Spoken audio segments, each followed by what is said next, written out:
Assalamualaikum warahmatullahi wabarakatuh. Pemirsa Gerami, hari ini kita berkesempatan untuk sedikit wawancara dengan Tuo Silek dari perguruan Silek Gaib Antokan Sakti, aliran Silek Tuo, yaitu Inye Helmon dan Tuo Hitam. Nah, bagaimana seruan dengan beliau? Sekarang kita wawancarai beliau, langsung aja. Ini beliau. Terima kasih. Assalamualaikum warahmatullahi wabarakatuh. Jadi perguruan Silek Gaib Antokan Sakti masa dahulunya memang berkembang di lereng puncak Gunung Merapi. Ketika itu barajalah Haji Sarif. Haji Sarif orang Maninjau asli. Ketika beliau baraja, dan baraja itulah yang dari Lugu Abaswang, Haji Amarudin. Setelah berkembangnya perguruan Silek Gaib Antokan Sakti yang dari aliran Silek Tuo, ketika itu barajalah Haji Alamsudin. Alamsudin, ini Haji Alamsudin mempunyai anak murid yang banyak, dan salah satunya Ambo. Jadi ketika Ambo baraja dengan beliau, memang dari awal, dari SD, itu tuh boleh dikatakan sebelum baraja memang banyak yang perlu kita ambil maknanya. Pertama sekali ba'a cara menghormati seorang guru, dan ba'a guru itu bisa mengajarkan kepada awal.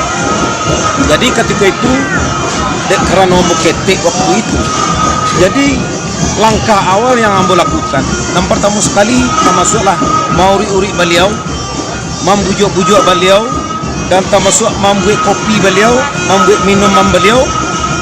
Jadi akhirnya timbullah semangat beliau untuk mengajarkan Silek Gaib Antokan Sakti. Jadi selalu mengambil buah siang-siang rumput. Ya. Jadi yang kalau kita niup buahnya, tentu saja kita siangan lah rumputnya. Jadi tidak gampang masuk dahulu untuk baraja Silek. Memang baraja Silek itu di salah satu perguruan Silek Gaib Antokan Sakti, aliran Silek Tuo yang mempelajari itu tuh batu-batu apa cara menghormati guru. Jadi cara menghormati guru termasuk bisa kita menghormati orang lain, termasuk bisa kita menghormati tetangga dan saudara-saudara. Jadi di sini itu tentu saja dibina dan dibentuk karakter pribadi seorang pesilat. Ketika terbentuk pribadi seorang pesilat, jadi disitulah muncul keyakinan untuk betul-betul baraja.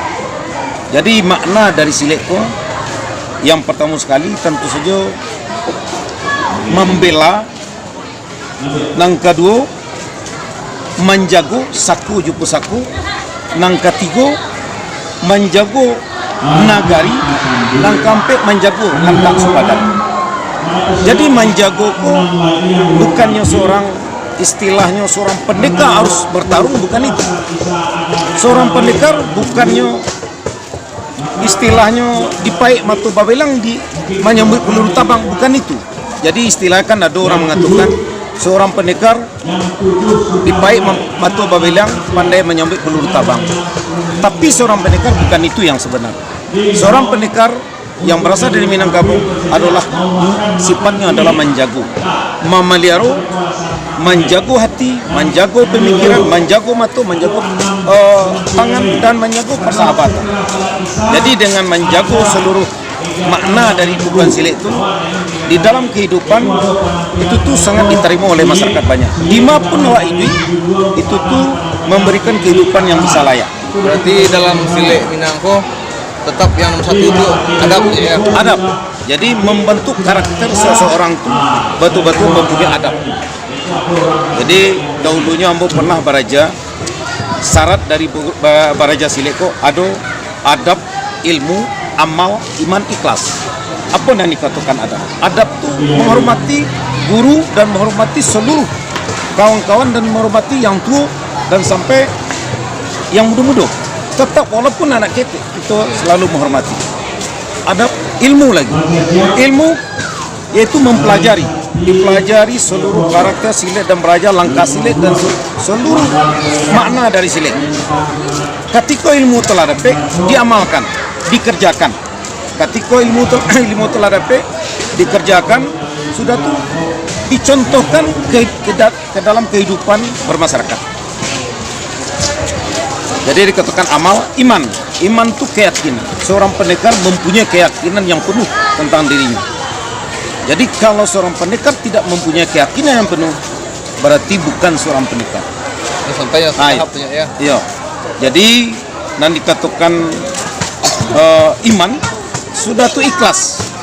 Ikhlas yang terakhir. Ikhlas tuh batu-batu kehidupan kita di dalam dunia persilatan itu tuh harus, kalau kita mengajarkan kepada orang lain atau memberikan yang terbaik, batu-batu ikhlas. Ketika kita memberikannya keikhlasan kepada orang lain, otomatis yang silik itu akan lebih mantap terhadap diri kita. Jadi kalau di dalam kehidupan, jadi makna dari silik itu memang kita belajar dari tahapan pertama.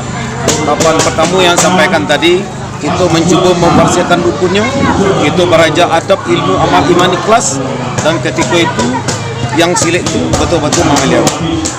Mulai belajar melangkah, di sini nanti memang banyak cobaan, memang banyak rintangan. Jadi Contohnya salah satu belajar di dalam belajar basilik itu ada ketika guru tidak memberikan kesempatan kepada awak, berarti ada hati ibu. Tetapi hati ibu, hati dongkol itu harus dihilangkan. Jadi berajalah dengan ikhlas. Jadi dihilangkan hati dongkol, hati ibu, hati tidak senang kepada guru. Jadi di sini nantilah rintang-rintangan guru seorang guru silik memberikan katakanlah tantangan-tantangan terhadap anak murid. di sini keseriusan calon anak murid diuji. Di sinilah keseriusan anak-anak dicaliak oleh seorang guru. Dia tantangan, dia tidak dia kesempatan. Apa sikap dari seorang anak murid? Kalau seorang anak murid itu kadang-kadangnya patah hati, kadang-kadangnya berhenti berarti seorang anak murid itu tidak mempunyai keyakinan yang penuh. Kadang kalau gini kan celiaknya pertemuan kini latihan melangkah. Ya. Minggu besok melangkah aja baru. Ya. Minggu ketiga melangkah aja. Melangkah. Saya mas. Jadi memang seorang pesilat ketika diajarkan langkah pertama, hari kedua, minggu kedua langkah pertama, minggu ketiga langkah pertama juga. Maknanya apa? Tabah nak seorang anak murid. Jadi kalau ndak tabah, kalau ndak ikhlasnya menerima, berarti ada jua dongkol. Ketika jua dongkol yang ada, jadi ndak akan bisa berkembang tentang di dalam dunia persilatan. Nah, jadinya dapetnya. Jadi ketika itu ambo baraja memang dari SD sampai SMP, ambolah mencoba mantapkan. Di SMA ambolah mulai menjadi seorang asisten pelatih dari perguruan, melatihkan kawan sebagai guru bantu dari Haji Alamsudin. Ketika itu ambo kuliah tu ambo membuka perguruan di Padang Panjang. Nama perguruannya Campago Biru. Alhamdulillah ketika anak murid yang mengajarkan termasuk mahasiswa yang mengajarkan baik tingkat SD, SMP, SMA itu tuh waktu di Padang Panjang itu lebih kurang dari 150 orang yang mengajarkan. Alhamdulillah ketika pertandingan GSP gelanggang silih berganti masuk itu tuh ada yang datang dari negara luar sebanyak 16 negara. Alhamdulillah ketika ambung mengajarkan dengan serius, dengan ikhlas, dengan tabah, anak murid mendapat juara 1 di tingkat Sumatera Barat. Ketika itu tuh diutus untuk ke Belanda, anak murid sendiri. Dan yang keduanya yang perempuannya diutus untuk ke Jepang. Yang ketiga ambo diutus ke Brunei. Itu mewakili Indonesia Ya. Jadi alhamdulillah ketika itu tuh yang dari Belanda mengikuti permainan di situ tuh alhamdulillah mendapat juara 1 di tingkat dunia, yaitu yang dibawakan oleh Lili Sari dengan Sorbet Kinil.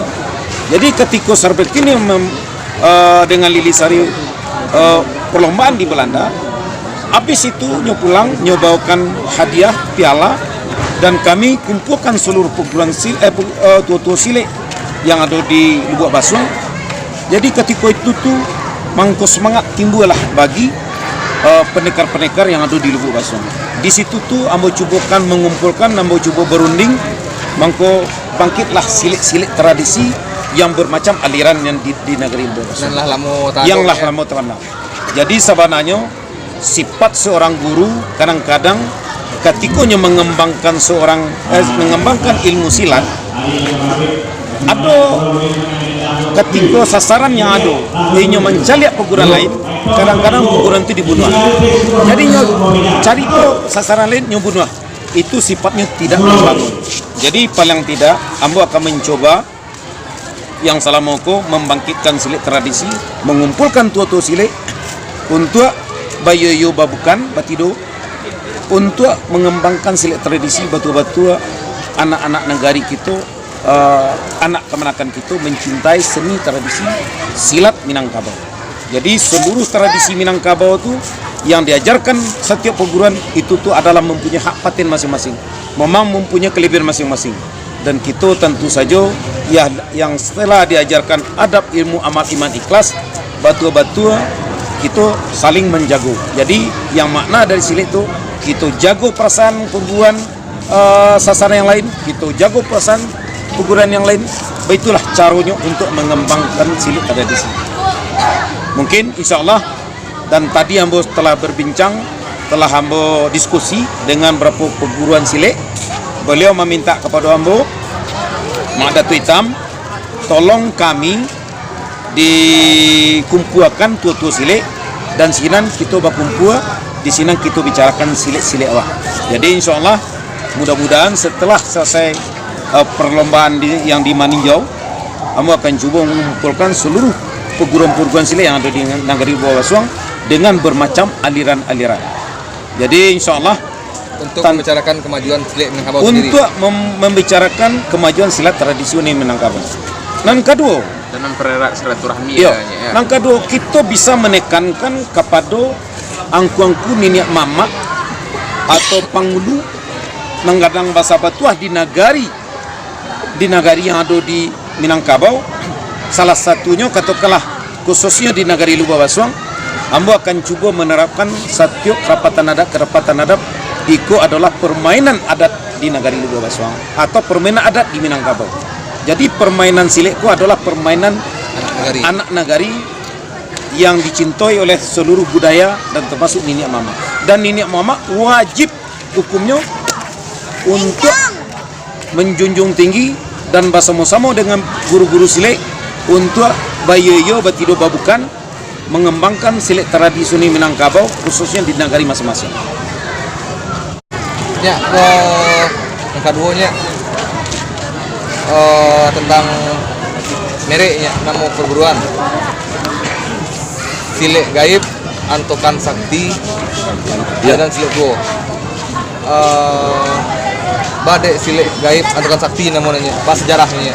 Jadi ciri khas dari silat gaib Antokan Sakti memang kalau salah satunya yang dikatakan silat gaib di Minangkabau mungkin adanya di Lubawaswang. Jadi yang silat gaib koko makna dari silat gaib yang pertama sekali memang dibawakan oleh guru kami, guru ambo sendiri dari Haji Amarudin, Haji Sarif dari Maninjau. Taruh dibawakan oleh Haji Marudin, di Haji Marudin dibawakan oleh Haji Alamsudin. Di Alamsudin namanya pusaku nanamu Jawe, warih namu Tarimo, tetap namanya silat gaib Antokan Sakti. Kenapa silat gaib? Memang bawaan dari silat gaib dengan silat-silat lain sangat berbeda. Salah satu geraknya batu-batu yang silat gaibku nan tanduk nan makan, nan nindak nampak nan membunuh. Jadi nan nindak nampak nan membunuh, nan tanduk nan makan, atau nan hilang nan kama matahkan. Jadi itulah mangkunya dinamakan silat gaib Antokan Sakti. Kenapa dinamakan Antokan Sakti? Memang aliran karena guru Haji Marudin dari Maninjau. Di Maninjau ada seorang buah danau, salah satu danau yang mengalirkan batang Antokan. Jadi yang mengalirkan batang Antokan di daerah Maninjau sampai ke Balai Salasa, sampai ke Tiku dan sampai ke Muaro, itu tuh kami sering latihan memang menapi batang Antokan. Jadi mampu dinamakan silat gaib, sawananya yang namanya kan perguruan silat gaib. Yang namanya kan Antokan Sakti, memang Antokan itu memang sangat bersakti dari dahulu sampai kini.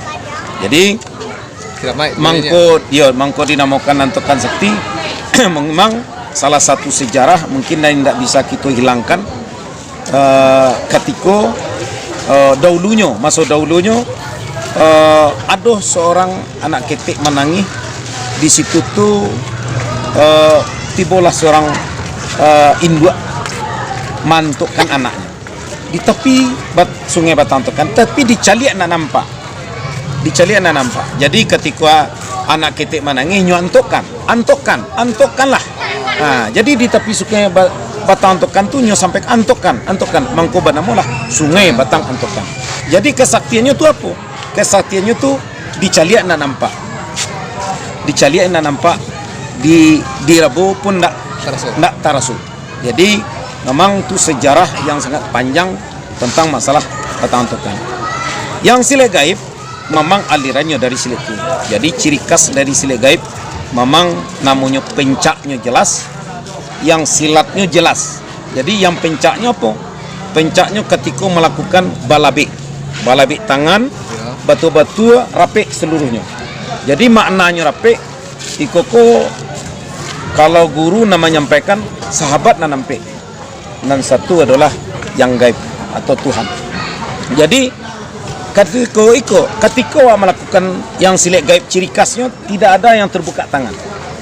Jadi kalau silet gaib tetap rapik itu adalah senjata yang bisa membunuh, senjata bisa yang mematahkan, dan yang fungsinya adalah dua. Maksudnya dua, iko bisa mematahkan, iko bisa membunuh. Jadi yang silet gaib itu salah satu ciri khas, dan termasuk gantuang lalang sahalai. Jadi gantuang lalang sahalai ko gantuang yang batu-batu supi. Maksud supi itu batu-batu antara lutut sama lutut baradu, dan gantuang tu naik ketik. Rapik naik ketik. Jadi itulah ciri khas dari silet gaib Antokan Sakti, yang aliran dari silet itu sangat berbeda dengan perguruan-perguruan silet yang lain. Itu salah satu ciri khasnya. Ketika balabeknya lakukan, ini batu-batu langkah tu lapang, dan ketika balabek tangan tu ia batu-batu lapeh atau lapang, yang batu-batu gerakannya tu istilahnya indak separuh-separuh sampai. Jadi batu-batu sampai langkah tu, dan termasuk balabek tangannya sampai. Jadi ada orang melakukan perguruan lain mengatakan macam siletnya cangko itu, kami menilai itu tidak sampai. Yang sampai itu diantar sampai. Jadi diantar sampai, itu betul-betul sampai. Anak tangguhan tidak macam itu. Jadi itu ciri khas dari silet gaib Antokan Sakti, dan termasuk batang silet memang banyak macamnya. Ada batang masuk dalam, katakan ada sentak, ada kungkuang karung kungkuang batak. Memang itu banyak batang-batang silet dengan pecahan bermacam-macam. Jadi kini yang silet khas batu-batu tradisi Minangkabau itu tuh kebanyakan lah dirubah orang menjadi kreasi.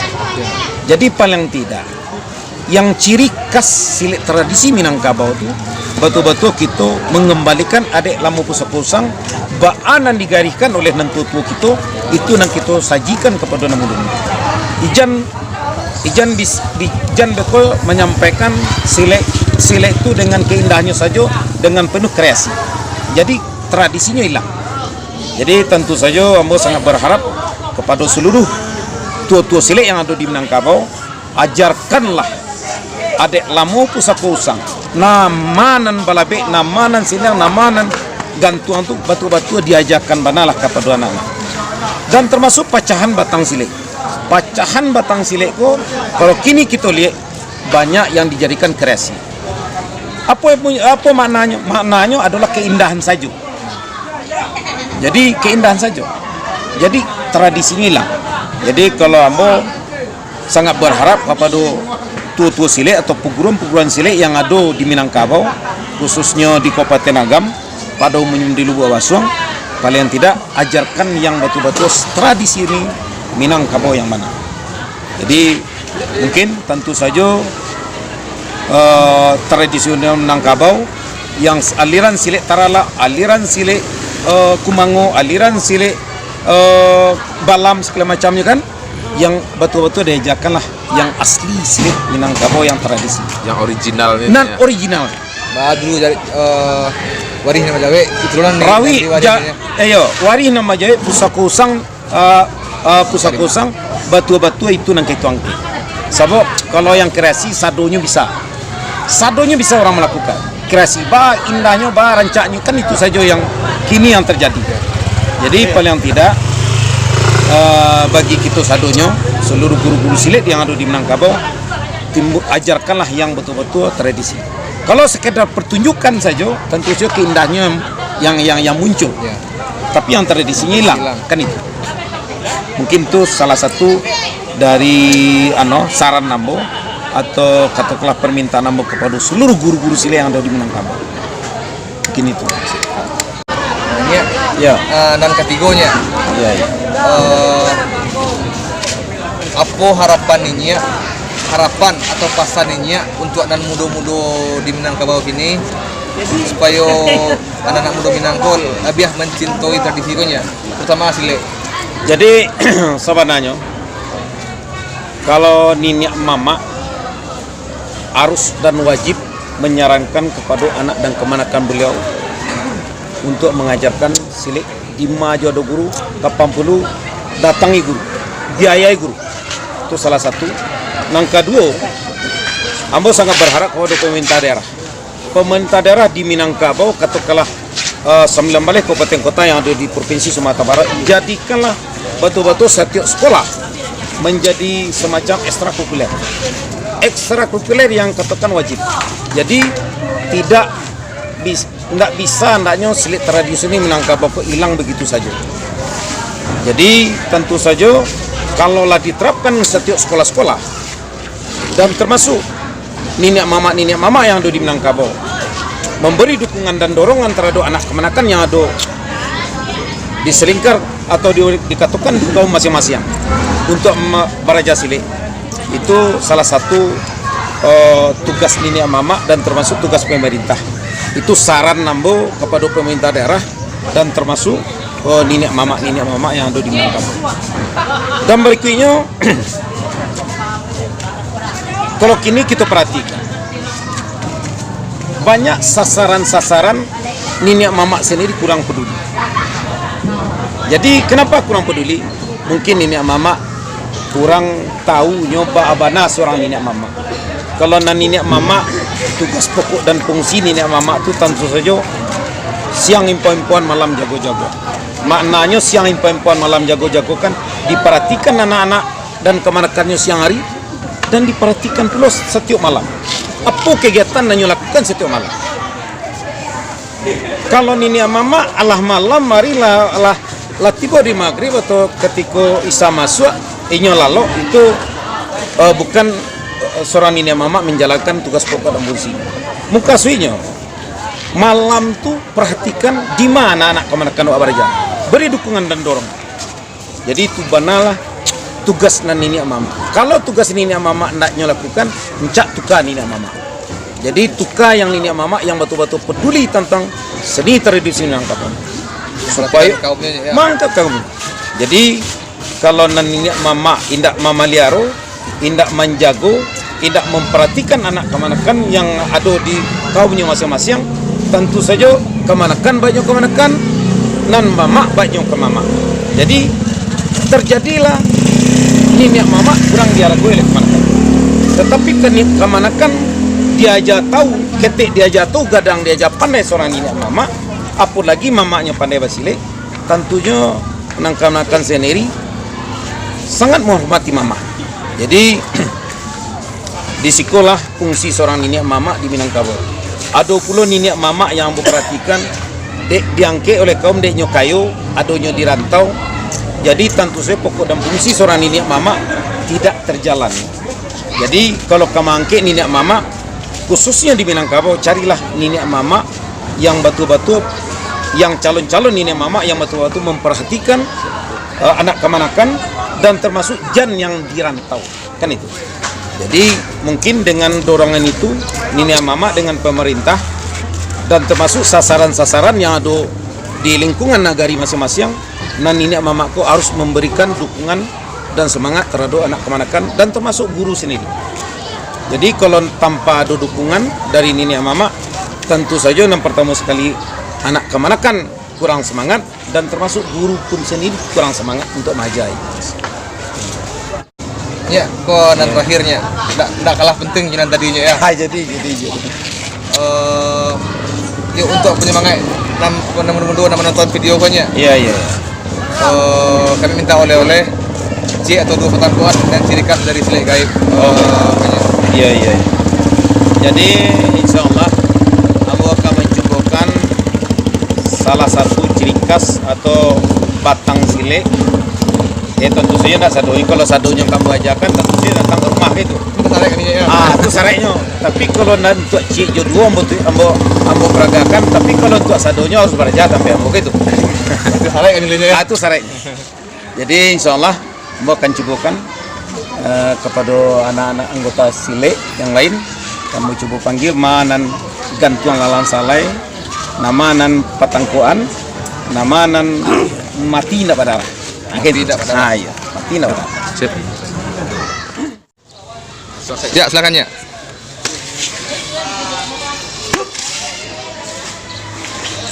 Jadi gantuangku batu-batu hilang, nanya. Jadi yang tangan dipelihara rusua.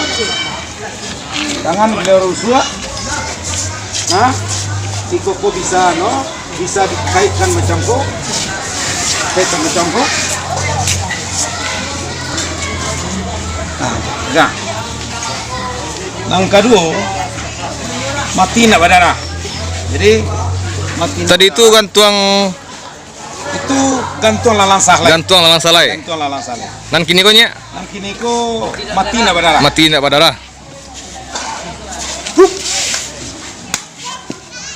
Jadi ambilnya kemari, langsung ke Lia ko langsung tangkuk. Jadi diadu antara tumi sama tumi tiba di Lia. Tumi sama tumi di Lia. Pada dulu tumi dilihatnya ya. Sama tumi Lia. Nampak? Nampaknya. Nah, itu salah satu mati nak berdarah. Mati tidak berdarah. Ayo. Jadi nuliau nyawa cukup 2 tu saja. Kalau ingin tahu juga tentu saya ke perguruan P-nya. Kalau penasaran datang langsung ke sasaran Datang ke Silik sasaran Gaib Antokan Sakti. Ya. Alamat Silik Gaib Antokan Sakti berada di Negari Lubua Basuang, Jorong Surabaya, Jalan Diponegoro, Lapo Konsi, Jorong Surabaya. Ya, terima kasih banyak Allah namuah berbagi ilmu jo kami nan muda-muda ko dan tuntuang nan muda-muda nan menonton video ko bisa timbul semangat untuk lebih mencintai Silik tradisi Minangkabau ko. Dan nanti beraja capek pada kini. Jadi sebenarnya itulah tanggung jawab ambo seorang ini mama. Dalam arti kata tanggung jawab untuk mengembangkan Silik tradisi Minangkabau dan termasuk ambo ajak kepada seluruh mama negeri Lubua Basuang dan pada umumnya di Minangkabau. Mari kita bapak centangan sadancang bapak sisa cuk bayam mengembangkan Silik tradisi Minangkabau. Terserah perguruan masing-masing membawakan alirannya macam-macam. Jadi tentu saja itu harapan ambo dan sebagai anak muda ingin caranya mengembangkan Silik tradisi denganlah batanya kambo ambo memberikan semacam keterangan lebih kurang. Ikuko lah tanggung jawab ambo untuk memberikan semangat kepada sanak famili di khususnya di Minangkabau. Mungkin itu. Perguruan Silik Gaib Antokan Sakti. Jadi kira-kira itulah nama perguruan Silik Gaib Antokan Sakti dengan melambangkan tangan yang balabe, tangan, pukulan dan termasuk pukulan. Jadi salah satu dan termasuk kenapa harimau lambangnya Silik itu memang banyak diajarkan model pacakan harimau, model pacakan kucing. Jadi termasuk pagaluan yang di bawah atau permainan yang di bawah itu banyak dipedomani kepada kucing cara bacakak, kucing cara bagalui atau termasuk harimau cara bacakak, cara bagalui. Dan termasuk memainkan kukunya, termasuk memainkan tangkoknya. Itulah mangko diajarkan lambang Harimau. Dan agam tuh lambangnya memang harimau. Kenapa iko ada merah, ada kuning, ada hitam? Ikolah melambangkan seorang nenek mama yang dikatakan Marawa. Jadi salah satu dari perguruan silat gaib Antokan Sakti, siriangnya merah, kuning, hitam. Marawanya. Jadi Marawa. Kalau nan merah ko tentu sih agam. Jadi nan tiga warna ko adalah tiga dua. Dua agam, dua 50 kota, dua tanah datar. Jadi khususnya di Minangkabau itulah yang dikatakan nagari nan lamo.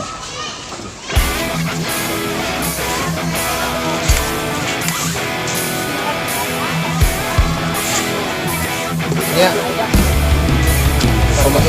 Sama-sama. Mudah-mudahan perguruan silat gaib Antokan Sakti serta Lubuk Basuang Kabupaten Agam lebih maju lagi, lebih jaya lagi dalam mendidik anak-anak muda ini. Amin. Amin. Dan umumnya untuk silat Minangkabau, semoga makin jaya di tanah sendiri. Amin.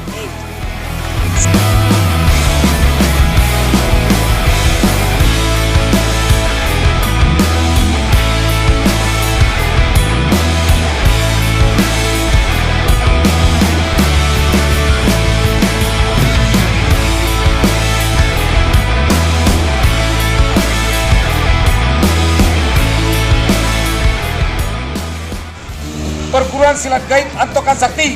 Jaya!